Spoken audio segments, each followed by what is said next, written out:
Everybody, welcome to Real Estate Real Talk. I'm your guest host, Taraz, again. You'll be with me for the next couple of weeks while Julia's out of town. I don't know what she's doing. I think she's spending time with family, which is cool because she works hard. So I'm here to fill in for her, and I have a great guest, a fellow JC, new friend, Mr. Griff Surrency. Did I say your last name right? You did. Okay, cool. Yeah, so Griff, thanks for being on the show. Usually with my show, the way I like to start it is with a scenario. All right, so here we go. You're walking through your neighborhood. A little kid comes up to you and says, Griff, you're my hero. How can I be like you when I grow up? So in the language that a 10 or 12-year-old can understand, what does it take to be Griff Surrency? Well, first, you'd have to grow up really tall. 'Cause I'm 6'5". Nobody's ever asked me that question. Yeah, it's a good question, right? It is a good question. Really work hard has probably, been a cornerstone to everything I've done in my life. From school to, I worked my way through school, always had a job in high school, college, and I can't ever remember a time where I have not been working. Since I was probably 15, I've always had a job. Yeah. Always done good in school. Finished probably third in my class, high school. Nice. Was Hope scholarship all through 4 years of undergrad. Have a master's degree in MBA, and been working ever since. And after college, it was got into learning about real estate. Probably in 2007, I got my real estate license. Okay. And been working hard ever since on it. Nice, so, man. I didn't know that about you. That's pretty awesome. Yeah. Okay. All right. Why? So, MBA. Why did you go from MBA to real estate? The reason I changed to real estate mainly is because I'm a single father. Girls or boys? One girl, 10 years old, just turned 10 last month. And just gives me more flexibility with my schedule. I was a logistics major undergrad in college, which is transportation. So I was in the trucking industry for about 11 years before I made the change to real estate. And really that's what trucking is 365, 24/7, which real estate is too, but not quite the same. You have a little more flexibility with planning your schedule, and because I'm basically a full-time real estate appraiser and part-time realtor. Okay. So got you. So that's really. So as an appraiser, do you have pretty much the same freedom to like? Appraiser's even more freedom than a realtor. Oh, really? most people want to look at houses at night and on the weekend. Yeah. And appraiser, is typically 9 to 5 to get into homes. Every now and then there's somebody that isn't as flexible. So, but for the most part, 9 to 5, and can set your own schedule, work from home. So it's been a great career move. I bet. Yeah, that's awesome, man. Yeah, I think I told you this, but I was a real estate agent for about 3 years. I was an agent in Charlotte for 2-ish, and then in Chicago for about 1. Rounded up, rounded. So not long, but I definitely understood the industry by the time I got out. Oh yeah. And it was and like appraisers did seem like they just kind of just went by their own. They definitely have more freedom than I did. Matter of fact, yeah. That I think about it, yeah. So that's cool, man. Cool. What brought you to Savannah? Because you're not from Savannah, right? Pretty close. I was actually born in Savannah, 79 to 82. Okay. It took you 3 years to be born? No, really. I was 3 when we moved back to Claxton. I'm originally from Claxton, Georgia. Both parents from Claxton. Gotcha. But my dad worked in Savannah. But when my older brother got old enough to go to school, they wanted to get back out of Savannah to the countryside. Gotcha. Schools a little better, and not having to worry about all that stuff. So, so I'm the middle of two brothers. Okay. So we're all 3 years apart. Nice. What so what brought you back here? Really got divorced and moved back in with my mother. Gotcha. Yeah. While we was going through all that, me and my daughter. Mm-hmm. So she was a big help, and it was a good move because I don't really want to go anywhere now. Loving it back here in Savannah. Yeah, I do too. Yeah, just walking around, I miss the hustle and bustle of Savannah's not even that big, but the hustle and bustle of a city. Oh yeah, because we stay out in Richmond Hill, and I don't even have a sidewalk that I could walk downtown. You know what I mean? But yeah, that's cool. So when we first got married, when we first had our son, I actually stayed at home for the first couple of years with him, and like the first year or so with my daughter too. So I it's clearly not a single. I wasn't a single dad, but it felt like it at times. You know what I mean? Oh yeah, you had all the responsibility. Yeah, definitely had all the. You know what I'm saying? So I always wanted to be a stay-at-home dad too. So. Yeah, I mean, well, I stayed at home, but I still worked. Like, she wouldn't let me get away with that, so I still did Uber at night when she was there, or like at one point I was a part-time real estate agent during the day with my son, trying to see people with him. I watched him during the day, and then third shift I was working at a cracker factory.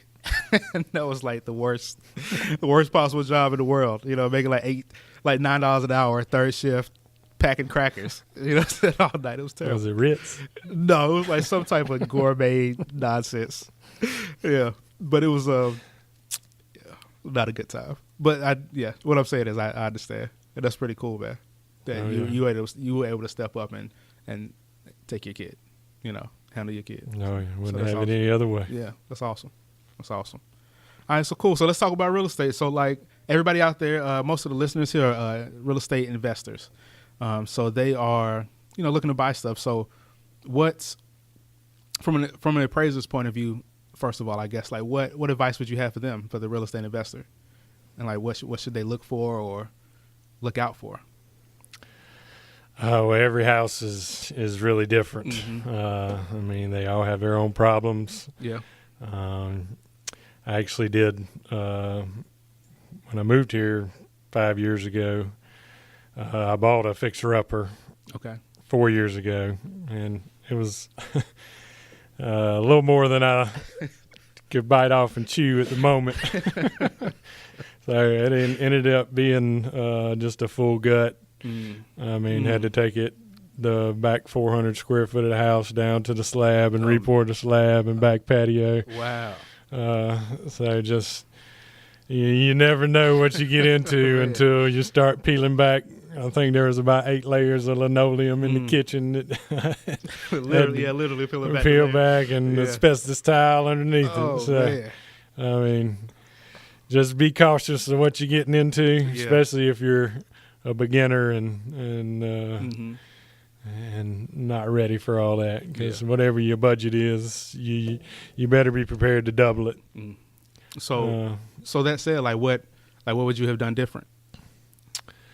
I mean, the house still worked out fine. I just had to do more work myself to not go too crazy with the budget. Yeah. But I mean, that's really investors' biggest pitfalls. When you're doing a remodel, is a lot harder than new construction, because you never can see what's behind that wall, or that's true, or above the ceiling, or what system's not working, or that's right, what the past builder did back in the 60s or 30s or 1800s in Savannah. Yeah, that's right. So you can never. You just got to be cautious of what you're getting into, because it can be a money pit. Are there problems that like Savannah has that other cities don't have? Like things specific to Savannah that, like you said, like the asbestos tile or like the 1800s homes. Like, do they have other problems that other cities wouldn't have, or other areas? I wouldn't say there's any more or less. Probably dealing with the historic properties here. Would probably be something different than other towns. And I'm not as familiar with with that part of it. Gotcha. But I know that's, keeping things the way they were, but updating them. Mm-hmm. I think there's a lot of hoops you got to jump through when dealing with historic properties in downtown area and that type stuff. That's true. That's true. Because they, a lot of those homes back then, they didn't have wash and dry hookups. They didn't have whatever else. Any sinks. You know what I mean? Running water in the 1800s. So they just, I bet there would be a hassle to try and figure out. All right. So the home you purchased. So like how do you only own the one investment property around here? I do. Okay. I only own one home. Okay. So, yeah. What So how did you find it?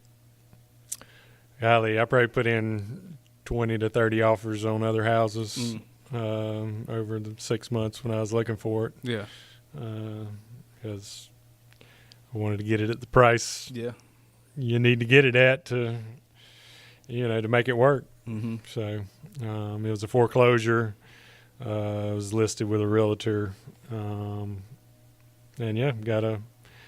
I think I got a pretty good deal on it. We'll know when I sell it. It's getting close to that time. I've been there about 4 years. This is my 5th house that I've really done that to. Okay. I've never been a true flipper. I've been more of a buy, fix up, move into, resell, and then move on to the next one. So depending on where I move to next, I could be mortgage free on my next house. So I'm actually mortgage free on this house. I don't really have a mortgage. It's more of a line of credit. Gotcha. Yeah. Nice. Yeah, that's a great way to do it. Yeah. Keep flipping them until you don't have a mortgage anymore. So that's kind of been my plan. And I guess I'm 1 or 2 houses away from doing it. So. But, right. I always bought the ones that this was the only one that was a true gut. Everything else was more just floors, paint. Get in there, live in it for a couple years, and then move on to the next one. So. Gotcha. Yeah, that's smart. I never thought of it that way. Because I wish we could have did that back in the day. Because we moved a lot. Like my son's turning 6 next month, and we've moved 8 times since he was born. Wow. Yeah. So really, since he was 5, so we moved 8 times since he was 5. Now, did you always purchase or? No, we rented some. So we rented some, but we purchased 1, 2, 3 along the way. Okay. Yeah, and then either sold them or rented them out. Yeah. So it's but yeah, flipping until you're mortgage free. I never even thought about that concept. Yeah. So. Getting close. Well, the market's good right now as far as, it's a seller's market right now. The prices are up. Yeah. Interest rates are starting to tick back up as well. So that might slow things down a little bit, but the market's good right now. So. Yeah, even if, as long as it's still under 8-9%, that's still really good. Oh yeah. You know what I'm saying? Because what was it like in the 90s? Interest rates were like 12, 15%, something like that. Well, what a lot of people don't know about mortgages is if you don't live in the house for 30 years, if you have a 30-year fixed mortgage, your rate is not truly fixed until you make that last payment.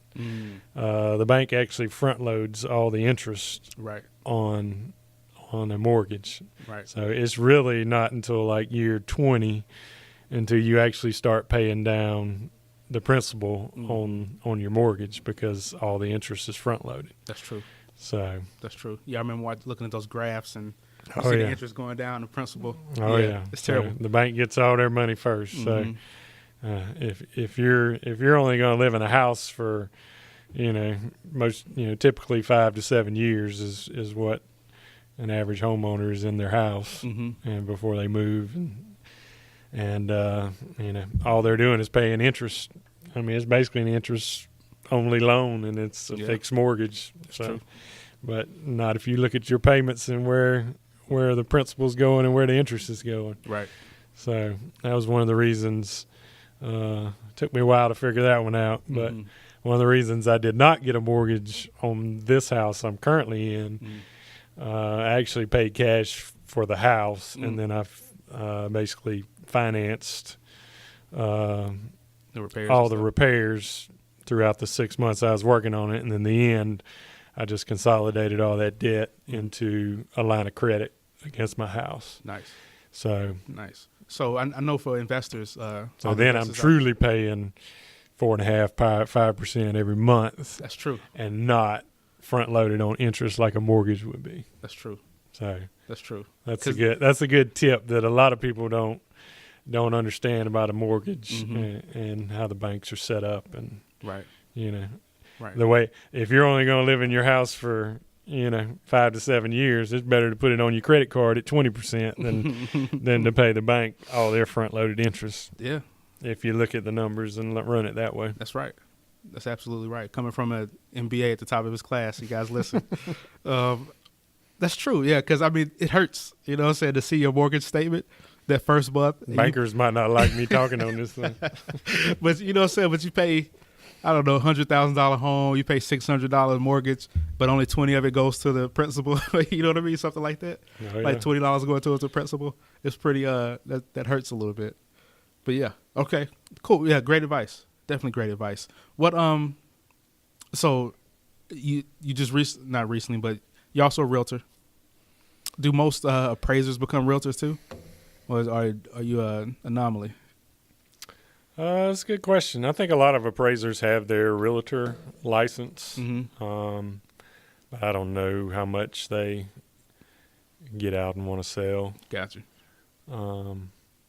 I've just always had an interest. I've always liked doing it. But I also like picking and choosing who I work with, and it's not the main thing that's supplying my income. Right. It's more of a second income than it is, when I'm trying to hustle my full time. So right.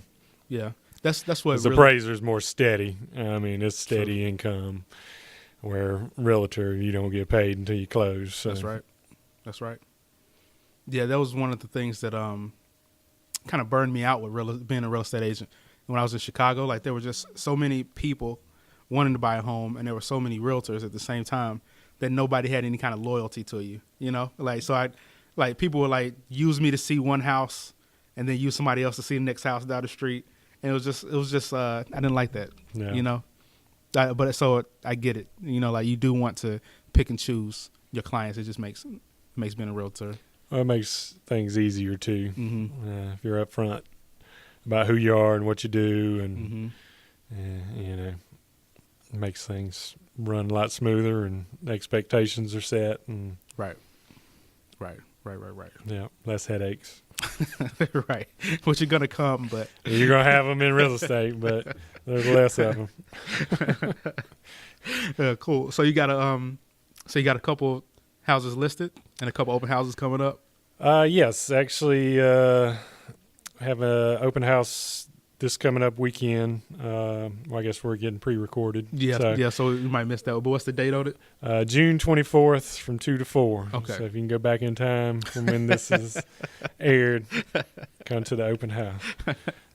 Okay. But it's over in Heatherwood subdivision, right by Lake Mayer, Hess School District. It could still be on the market while this is going on. Definitely, if no one picks it up this weekend. So got another house on the market in Claxton, Georgia. It's actually under contract, and then have another listing kind of Paradise Park area, which is kind of like Edgefield and Montgomery Crossroads area. Gotcha. It's just a little townhome. Gotcha. Townhome over there. So nice. So so as an agent, I'm always curious, how are you finding your clients? Or what? Yeah. Basically just talking to people, really. I was with Mike Farmer Realty. Had my license with him in 2013 to earlier this year. He was kind of a one-man realtor, kind of independent from everybody. I was working with him while I was still doing trucking. So like working with him, easygoing. But he actually got out of real estate and started a rehab facility. Okay. here in Savannah, and just kind of was part-time. So I had thought about transferring my license to somebody else, and I did, and found Michelle Parker Scott Properties in Savannah. Talked with Michelle, loved the company, what she does, the type of people she hires, how she trains them, the system she's got in place, just the professionalism, family-oriented, just a great company, and I've really enjoyed being with the team, and great place to work. So if there's any realtors out there looking for a new home, Michelle, her Parker Scott Properties would be a great place for you. Just give the office a call, and we'd love to talk to you. So. Awesome. Yeah, that's a huge key. Like if you're looking to, so a couple things, but if you're looking to get in real estate, like training and like having a good broker or managing owner is great. Head and shoulders above what I expected when I got on with her. She basically has a full-time mentor that she has for the company. Okay. That we do, weekly, bi-weekly. I mean, as much as you want. Conference calls, showing you how to use the software, what this does, walk you through anything you want. Yeah. Anything you want. Modules on there for training. Just there's so much information you can't even. It'd probably take you a year to get through it all. But it was one of the best things about working for Michelle was the training and hands-on that she does for her new agents. Awesome. It's awesome. Yeah, that's pretty cool. Yeah, and another thing you mentioned, another thing I want to ask is like, how do you see do you think that being a real estate agent is great business training compared to like your MBA? Like, which one did you learn more? Have you learned more from about business?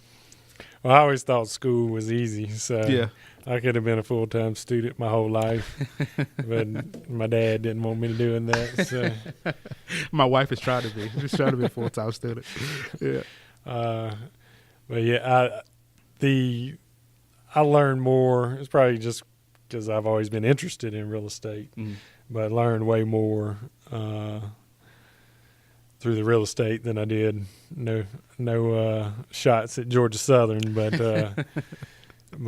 just more of an personal interest to me. Yeah, is when reason why I stayed in and got my MBA was because I graduated in 2001, which was right after 9/11. Job market wasn't as good. Yeah, and just decided to stay through and get my MBA. Wow. I graduated in 4 years. All my friends were still in school, so most of them didn't graduate in 4 years. So I stayed in and got my MBA in 6.5. So got you.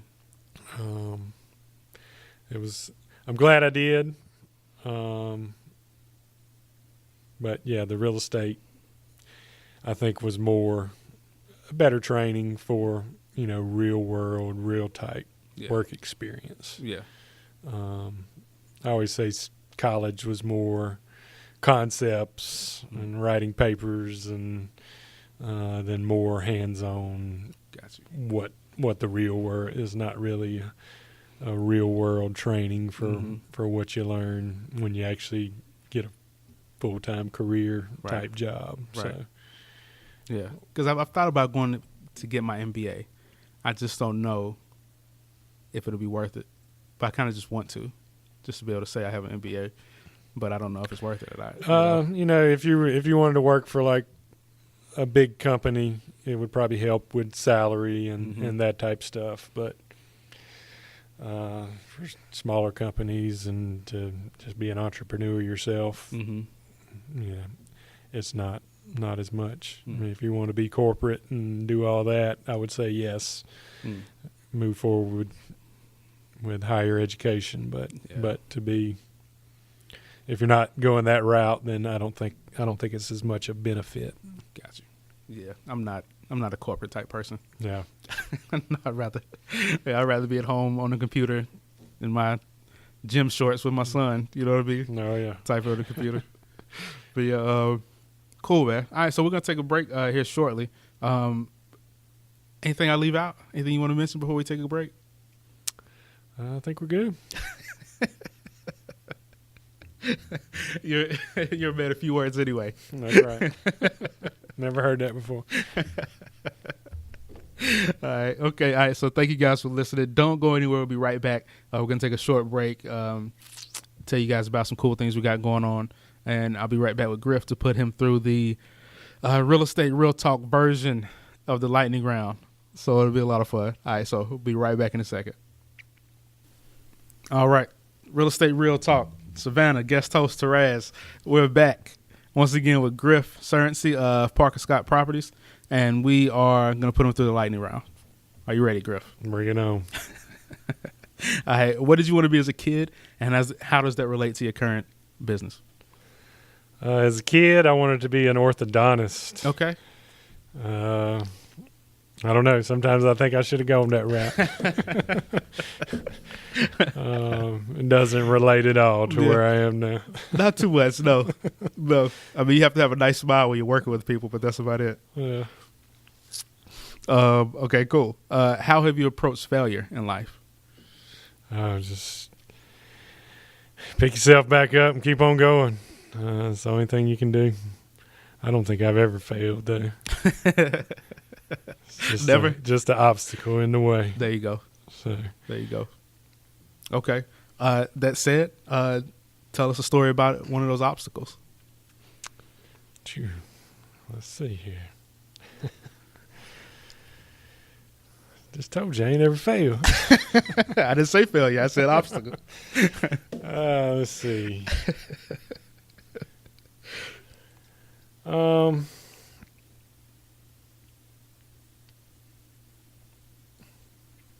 don't know where I want to go with that. It's up to you. Yeah. I guess, going through a divorce was probably the biggest obstacle I've ever been through. Hardest thing I've ever been through. To make the decision to break up your family and do all that. Yeah. That's probably the biggest thing. But it's also been a good thing. So that's probably about all I want to say about that. That's fine. That's fair. That's fair. So that said, though, there's another entrepreneur business owner out there going through the same struggle. So like, what advice would you have for them? Shoot. Just give it all you got. I mean, that's what I do. Whether it's being a dad or being a realtor, being an appraiser, whatever I'm learning, being a JC, do it with a smile on your face. Get the most out of what you're doing. Yeah. Make the best of everything. I mean, that's what it's all about. Right. If you can do that, life will take care of itself. I like that a lot. Yeah. Awesome. So you bring up a point. This isn't on the, and I didn't tell you this before, but so with the lightning round, if you need to pass, you can. But it's fair. You can pass. You can ask them shorter as long as you want to.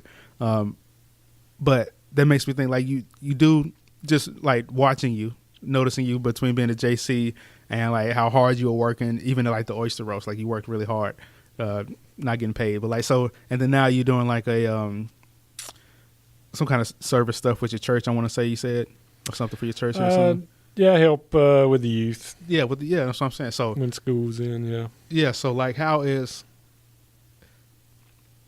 is service so important to you?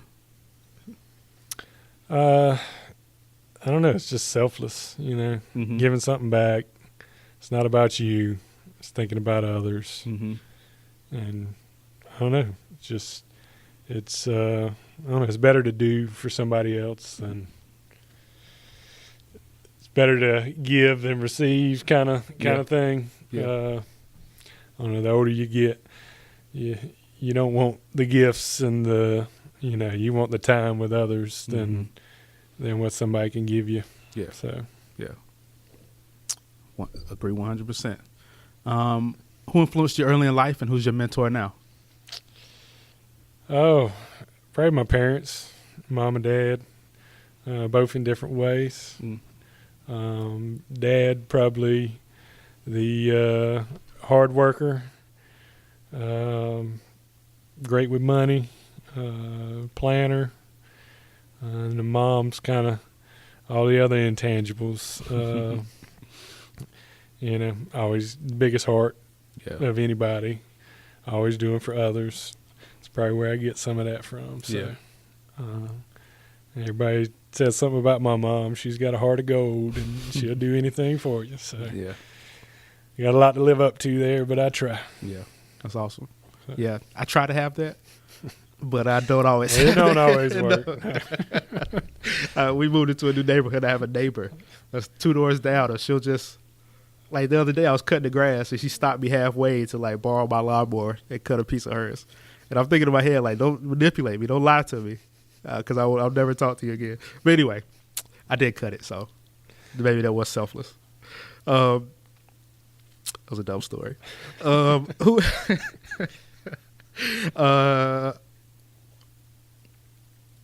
what are you going to teach your daughter about entrepreneurship and business? Or what have you taught her?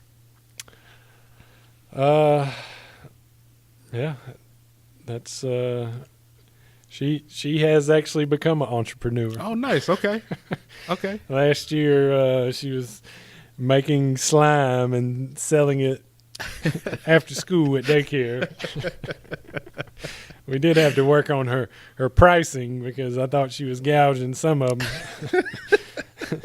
So, but yeah, she's. I think she is going to be an entrepreneur. Okay.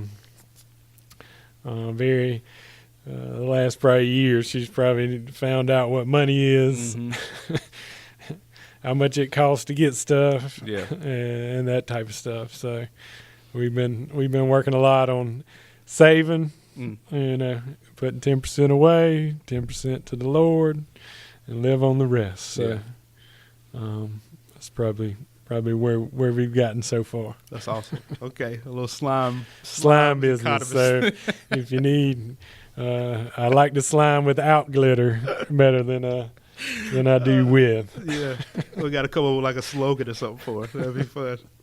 Okay, so that's cool. All right, what's one thing in appraising or real estate that drains you of energy, and what's one thing that excites you? The heat. Right now it is brutal measuring houses and out in the sun. So, it takes 30 minutes to an hour to do a house. I think I did 6 of them on Wednesday from 9 to 5 all over. I do Chatham, Bryan, and Effingham County. And I touched all 3 counties on Wednesday. So it's just summertime. So that's probably the one thing that is a deterrent to to the industry. But and the thing I like most is really, coming to the value of the house. Okay, that's what I like. Is I've always been a numbers guy, love math and figuring that kind of stuff out. So that's really why I like real estate and why I chose the appraising more as a full-time job for me. Nice. You should join the audit committee on the Jaycees. I heard it's open right now. What's one thing you had to sacrifice in order to start your business? I guess my old job. Yeah. But I don't think it was I did like who I was working for. The last job I had was worked there for 4 years. It's called the Hubot Group. They're a small trucking company. Headquarters in Savannah. Also had operation in Atlanta. Probably had 5 or 6 office staff and, between 30 to 40 truck drivers. Gotcha. It's a flatbed operation, all in construction type materials out of Savannah. Ran containers for the port. Some of the big customers we had were Caterpillar, AT&T, Fuji Water, just to name a few. Husband and wife owned the company. She owned 51%. He owned 49%. So we were a women's-based enterprise, which helped with getting a lot of contracts and loans in business. So I thought that was very smart strategically that they did that. Great people to work for, and enjoyed it, but just full time. I mean, it was.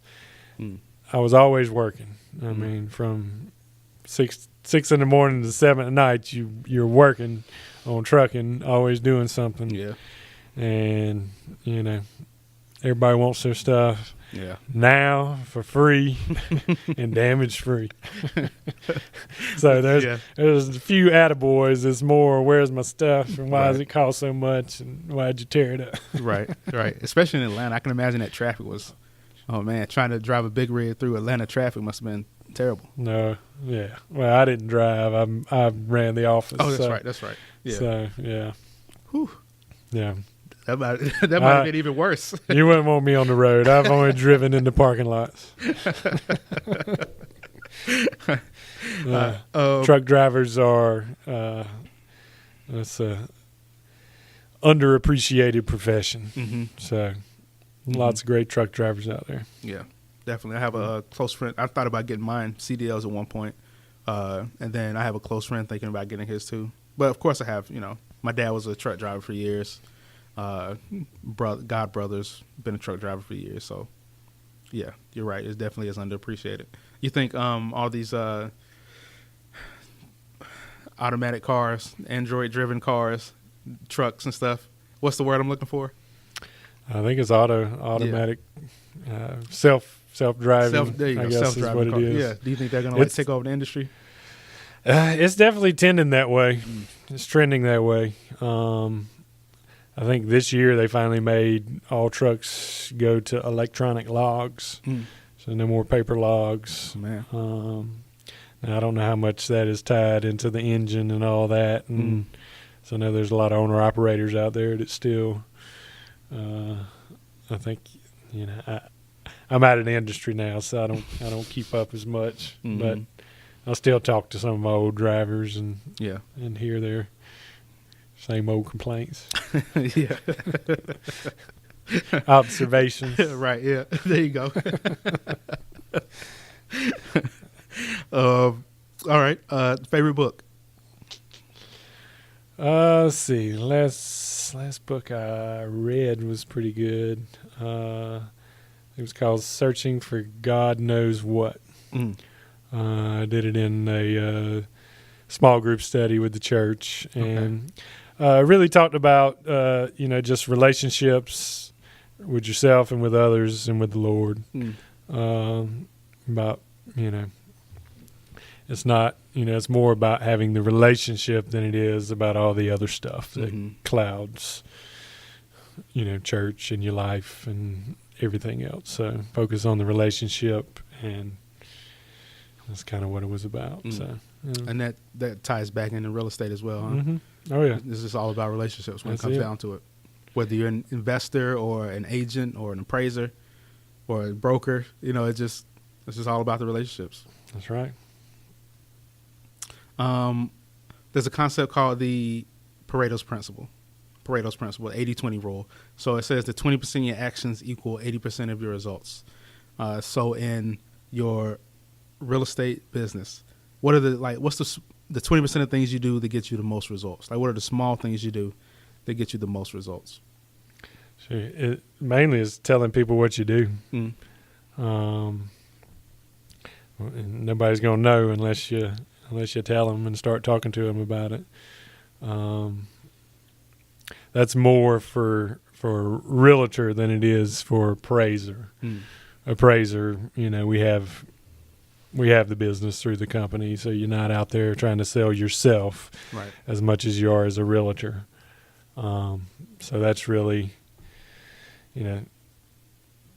most of what you get is from, all the listings I've got have come more from talking to people than it has than, advertising on social media or, sending out emails to all my contacts and everything like that. It's more talking to people and finding out where they are. And so you just gotta bring all you realtors out there. You gotta bring it up and just talk about it, as much as you don't want to talk about it. Right. Well, so I guess let me ask you this real quick. There is a so maybe that's probably somebody out there thinking about becoming an appraiser. Like, what advice do you have for them?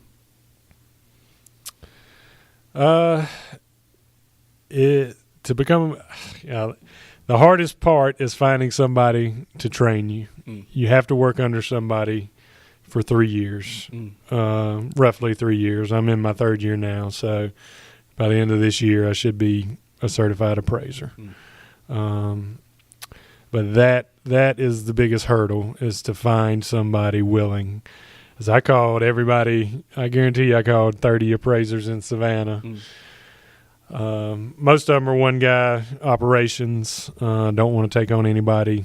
Because you have to take some courses and be trained to be able to supervise somebody, and to take them on like that.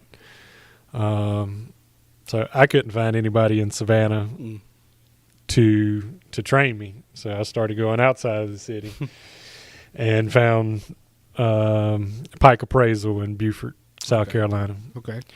And must have been living right, because they had somebody who lived in Savannah and worked here and did all their business in Savannah, Chatham, Bryan, and Effingham County.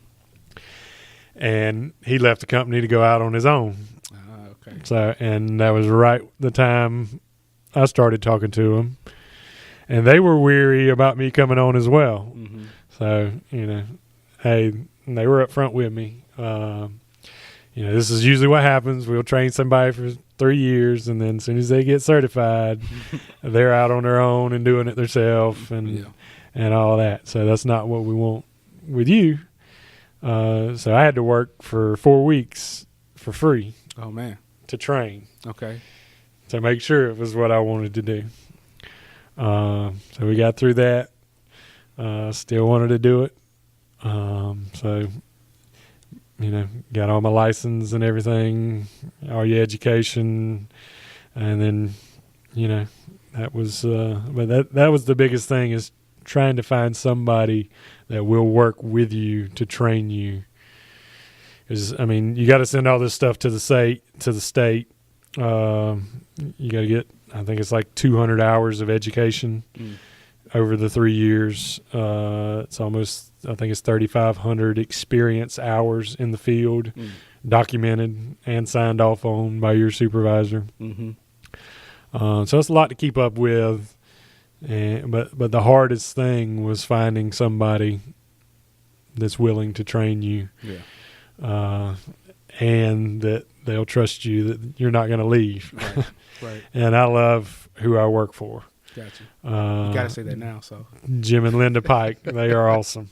I don't know if they're taking on any more for Savannah, but it has been a blessing to find them and work with them. And I find working for them and them handling the books and having a secretary and handling all the files and the collections, accounts payable and all that is well worth paying them than trying to go out on my own and hire somebody myself to do that. Right.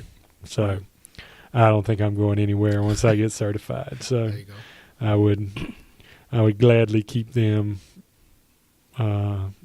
handling the office side and let me focus on appraisal. Yeah, that makes a lot of sense. Yep. That seems to be a recurring theme in your life, like just listening, like you called around to all the people in Savannah until you found a great one. And then you said you like put an offer down like 30 homes until you like found a great deal. I don't know how many schools you applied to. I'm not even gonna ask you that. So so that seems to just be like the hard work. You know what I'm saying? Just hard work and not giving up. And that's something that's rare in a lot of people. You know, after 5 calls. The more people you talk to, the more stuff you find out. That's true too. Yeah. Every one of them in Savannah that didn't want me told me something different too. So, you know, one told me to go work for the city and be an appraiser through the county or city that goes around and let them train you. One guy told me it was the worst business ever. You should not get into appraisal because these banks are crazy and they don't do this and they don't do that. Yeah, right. You know, you hear all the good and bad, but most of them were just like, I don't have time and don't want to bring somebody on to, train. Yeah. I mean, it is a lot. I mean, because he has to go on every appraisal with me. I'm at the point where I'm doing all the work now, but he still has to physically go to each house because he is the lead appraiser on it. Yeah. And he is basically just checking my work behind me. So got you. Wow, that is a lot of work, and that's for 3 years, huh?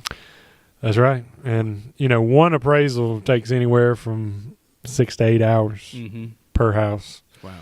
I mean, it's a lot of work that goes into, basically, it's an hour on site measuring and taking photos. You got to go back, put all that into a computer software system and, research the site, research the stuff around it, the neighborhood. I mean, there's so much that goes into, one appraisal and everyone is different. So, right. Yeah. Because we used to do I think we called them CMAs, but people call them different things. But so as an agent, I used to do that, and I did enjoy that. It was a lot of fun, like trying to find, like where's it really going to sell. But nobody really wants to hear, like nobody wants to hear the truth. Sellers don't want to hear the truth. No, their home's not worth $10 million. You know what I mean? But anyway, it is a lot of work. It seems that 3 years is seems that's kind of ridiculous, a little bit. 3 years of training, like I don't think it would take you 3 years to learn all the ins and outs. No, I mean it hadn't. Yeah, I mean there's always stuff that comes up that's, but Jim's always there to answer those questions. So. Okay, all right, cool, man. We'll wrap up. It's been a great show. Things went a little bit longer than I expected. So, one more question. And once again, everybody listen, I'm here with Griff Surrency of Parker Scott Properties and Pike Appraisal. Pike Appraisal. And Pike Appraisal out of Buford, Parker Scott, Savannah. There you go. And he is a son of Claxton, Georgia, with the what is it called, man? Home of the fruitcake capital of the world. Also got Claxton chicken. For real? I'm gonna have to check that out. And the Snake Festival. What's it called? Used to be called the Rattlesnake Roundup, but they changed it to the Wildlife Festival a few years ago. There you go. The wildlife. Yeah, that's the one that always sticks in my head. Okay, last question. Thanks again for being on the show. If you had a superpower or ability, what would you choose and why? It'd either be invisible or fly. I don't know. Probably flying. Yeah.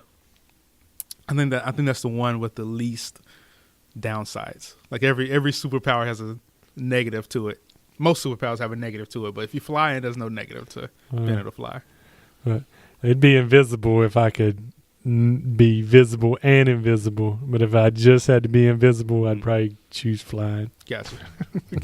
Okay. Well, Griff, thank you for being on the show, man. How can people find you or contact you if they want to? Cell phone 912-314-3503. Call or text for any of your real estate needs. I should have my website available, but I don't have it in front of me. So it's Griff Surrency, Parker Scott Properties. If you search Parker Scott Properties, you can find me on their website. So perfect. All right. Thank you guys for listening. The way I close out my show usually is just to remind people to be good to other people. You know what I'm saying? Be the change you want to see in the world. Go out there and do something impactful. And tell somebody you love them this week. All right. Thank you guys for listening. Thank you, Julia, for letting me co-host your show, guest host your show. And I hope you guys have a great rest of your week. Peace out.